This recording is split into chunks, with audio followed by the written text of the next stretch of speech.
கிறிஸ்துவுக்குள் பிரியமானவர்களே, இந்த நாளுக்கான தினசரி தியான வசனம் மத்தேயு எழுதின சுவிசேஷம் 18வது அதிகாரம் 20வது வசனம். மத்தேயு 18:20, மேத்யூ 18:20. ஏனெனில் 2 பேராவது 3 பேராவது என் நாமத்தினாலே எங்கே கூடியிருக்கிறார்களோ அங்கே அவர்கள் நடுவிலே இருக்கிறேன் என்றார். எனக்கு தெரிஞ்சு அதிகமாக கிறிஸ்தவத்தில் வசனத்தை தவறாக உபயோகப்படுத்துகிற வசனம் அப்படின்னா அந்த வசனம் தான். ஏன்னா எல்லா இடத்துலையும் எல்லா ஜெப கூட்டத்திலையும் நிறைய பேர் சொல்லக்கூடிய வார்த்தை தான், ஆண்டவரே எங்கே 2-3 பேர் என் நாமத்தினால கூட்டினு அங்கே இருக்கிறேன்னு சொல்லி இருக்கிறீங்க, அதனால நாங்கள் இங்கே இருக்கிறோம், நீங்கள் எங்கே இருக்கிறீங்கன்னு சொல்லி சர்வசாதாரணம் எல்லாரும் தவறுதலாய் உபயோகப்படுத்தக்கூடிய வார்த்தை. இந்த வசனம் அதுக்கு சொல்லவே இல்லை. நீங்கள் தயவு செய்து மத்தேயு 18வது அதிகாரம் 15வது வசனத்திலிருந்து 20வது வசனம் வரைக்கும் ஒரே பகுதி. சபையில் பாவம் பண்ணுகிற இல்லை ஒருத்தருக்கு எதிராக குற்றம் செய்த ஒரு சகோதரனை எப்படி ஒருமனப்பாட்டுக்குள் கொண்டு வருவது, அவரை எப்படி சீர்திருத்துவது என்பதை குறித்து கர்த்தராய் இயேசு கிறிஸ்து சபையினுடைய ஒழுக்கத்தை பற்றி சொல்லிக் கொடுக்கும்போது இங்கே இந்த காரியத்தை சொல்லிக் கொடுக்குறாரு. தயவு செய்து நீங்கள் எவ்வளோ பெரிய ஆளாக இருந்தாலும் எவ்வளோ வருஷமாக கிறிஸ்தவனாக இருந்தாலும் தயவு செய்து கவனமாக இந்த வசனத்தை வாசிங்க.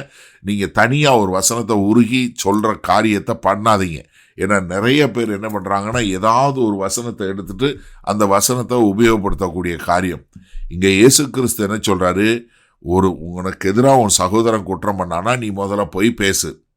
அப்படி அவன் ஏற்றுக்கொண்டானா நீ அவனை நீ சமாதானப்படுத்திட்டேன்னு அர்த்தம். அப்படி இல்லையா 2 அல்லது 3 சாட்சியை கூட்டு போ. எங்கே உபாகமில் சொல்லப்பட்டிருக்கிறது, எந்த ஒரு காரியமானாலும் 2 அல்லது 3 சாட்சிகளினால நிலைவரப்படணும்னு சொல்லி, அதனால் 2 அல்லது 3 சாரை கூட்டு போய் நீ அவங்களுக்கு சொல்லு.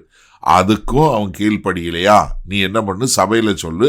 சபையிலையும் கீழ்ப்படியிலைன்னா அவனை யார், ஒரு ஆயக்காரனா ஒரு புறஜாதியானா நீ வழி நடத்து அப்படின்னு சொல்லக்கூடிய காரியத்தை சொல்லிட்டு, இப்போ 2 பேர் நீங்கள் கூடியிருந்து நீங்கள் எதை செய்தாலும் அதை என் நாமத்தினால செய்கிறீங்க. இப்போ ஒருத்தனை திருத்துவதற்காக, ஒருத்தனை மறுபடியுமாக ஒரு ஒப்புரவாக்குதலுக்கு கொண்டு வரக்கூடிய காரியத்துக்கு போகிறீங்க. இப்போ நீங்கள் 2 பேர் என் நாமத்தினால, எதுக்கு, ஒருத்தரை சீர்திருத்துவதற்கு என் நாமத்தினால போகிறீங்க. எப்படி ஒருத்தரை சீர்திருத்துறதுக்கு 2 பேர் போகிறதுக்கு காரணம் என்ன, கர்த்தருடைய வார்த்தை, கர்த்தருடைய சபை, அதனால நீங்கள் 2 பேர் வர்றீங்க. அப்போ என்ன, அங்கே என் நாமத்தினால நீங்கள் போகிறதுனால நான் என்ன பண்ணுறேன், நான் வர்றேன். ஏன்னா இந்த நோக்கம் என்ன, என்னுடைய காரியம், இதனுடைய நோக்கம் என்னுடைய காரியம். நீங்கள் எதுக்காக அவரை சீர்திருத்துறீங்க, என்னுடைய நாமத்து நிமித்தம். அப்போ தேவனுடைய நாமத்து நிமித்தம், தேவனுடைய திருச்சபை நிமித்தம், தேவனுக்காக நீங்கள் செய்கிறீங்க. அதனால நான் அங்கே இருக்கிறேன். ஏன்னா அவர் எப்போதும் உங்கள் கூட இருக்கிறாரு. ஆனால் இப்போ நீங்கள் என்ன பண்ணுறீங்க, என்னுடைய நோக்கம், என்னுடைய பிரசன்னம், என்னுடைய காரியத்துக்கு போகிறதுனால என்னுடைய வழி நடத்துதல், என்னுடைய வல்லமை, என்னுடைய பிரசன்னம், நீங்கள் எடுக்கக்கூடிய முடிவு என்ன, ஒரு ஒற்றுமையும் மனத்தாழ்மையும் கொண்டு வருங்கிறனால நான் அங்கே இருக்கிறேன் என்று சொல்லக்கூடிய காரியத்தை எங்கள் கர்த்தர் சொல்லி கொடுக்குறார். சரி, இந்த நாளில் இந்த வசனத்தை நம்ம எப்படி எடுத்துக்கொள்வது? இப்போ நீங்கள் இப்படி யோசிங்க. ஏன்னா நான் அந்த வசனத்தை சொல்லும் போதே சொல்லி கொடுத்தேன், இந்த வசனம் அதிகமாக தவறுதலாக உபயோகப்படுத்துகிற வசனம் என்று சொல்லி. நீங்கள் யோசிச்சு பாருங்களேன். இப்போ ஒரு ஆளாக நீங்கள் தனியாக ஜோமனா கர்த்தர் கேட்க மாட்டாரா என்ன? எப்படி கேட்க தானே செய்கிறாரு. உங்களுக்குள்ள தேவன் இருக்கிறாரா? நிச்சயமா. எங்கு நியமிந்திருக்கிறாரா? இருக்கிறாரு. அப்போ இதுக்கு 2 பேர் கூடி வந்தாதான் கர்த்தர் வருவாரா? கொஞ்சம் சிந்திச்சு பாருங்க. அப்போ என்னத்துக்காக சொல்லப்பட்டது, எங்கே 2-3 பேர் கூடி வந்தான்னா, அதாவது 2-3 பேர் கூடி எப்படி தேவனுடைய நாமத்து நிமித்தம் ஒருத்தரை சபையில் சீர்திருத்தத்துக்கு வர்றீங்களோ அங்கே கர்த்தர் இருக்கிறார் என்று சொல்லக்கூடிய காரியத்தை அங்கே சொல்கிறாரு. ஏன்னா மத்தேயு 28வது அதிகாரம் 20வது வசனம் சொன்னார், உலகம் முடிவு பரியந்தம் நீங்கள் போங்க, இதோ நான் உங்களை விட்டு போவதில்லைன்னு சொல்லியிருக்கிறாரு. நான் உங்களை கைவிடுவதும் இல்லை, உங்களை விட்டு விலகுவதும் இல்லைன்னு வாக்குத்தத்தம் கொடுத்துருக்கிறாரு. அதனால தேவன் எப்போதும் நம்ம கூட தான் இருக்கிறாரு. அப்போ நம்ம ஏன் இந்த ப்ரேயர் மீட்டிங்கில் எப்போவும் இந்த வசனத்தை சொல்லி ப்ரே பண்ணுறோம்? தப்பு.